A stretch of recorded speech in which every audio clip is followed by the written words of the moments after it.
Villefontaine est une ancienne ville nouvelle conçue il y a 40 ans pour accueillir des familles et de jeunes actifs. Aujourd'hui, un quart de la population a plus de 65 ans et pour Immobilière Rhône-Alpes, c'est 15% de nos locataires. Sans structure d'accueil des personnes en situation de vieillissement sur la commune, nous avons donc décidé d'anticiper et d'accompagner nos locataires dans cette période de leur vie.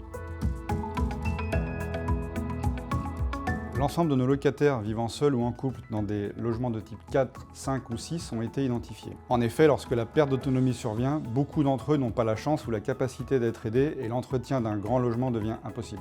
Notre démarche en lien avec le CCAS de Villefontaine vise également à lutter contre l'isolement lorsque des personnes ne sont connues d'aucun service. Ainsi, nous proposons à nos locataires de les accompagner en leur proposant des logements adaptés à leur situation familiale et physique. C'est une démarche très sociale et très sensible vis-à-vis de nos aînés, et notre partenariat avec le CCAS de Villefontaine prend alors tout son sens. Au terme d'une enquête sociale, celui-ci aura identifié un certain nombre de personnes cibles qu'il conviendra d'accompagner et de convaincre d'aller vers un logement adapté et surtout équipé pour le vieillissement. Un des axes de ce projet est de créer du lien intergénérationnel et associatif au cœur des quartiers. Pour cela, un logement témoin sera mis à disposition en rez-de-chaussée, bien identifié et surtout bien accessible.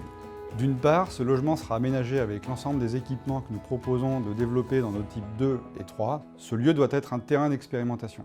D'autre part, il servira d'espace de rencontre, d'échange, d'animation et d'ateliers assurés par des associations.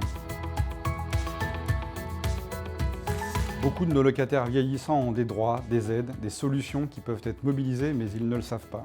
Si notre projet permet à un certain nombre d'entre eux d'entamer une réflexion sur leur maintien à domicile malgré leur âge, de les sortir de l'isolement et de les aider à franchir cette étape anxiogène qu'est la perte d'autonomie, ce sera alors une belle réussite sociale et servicielle.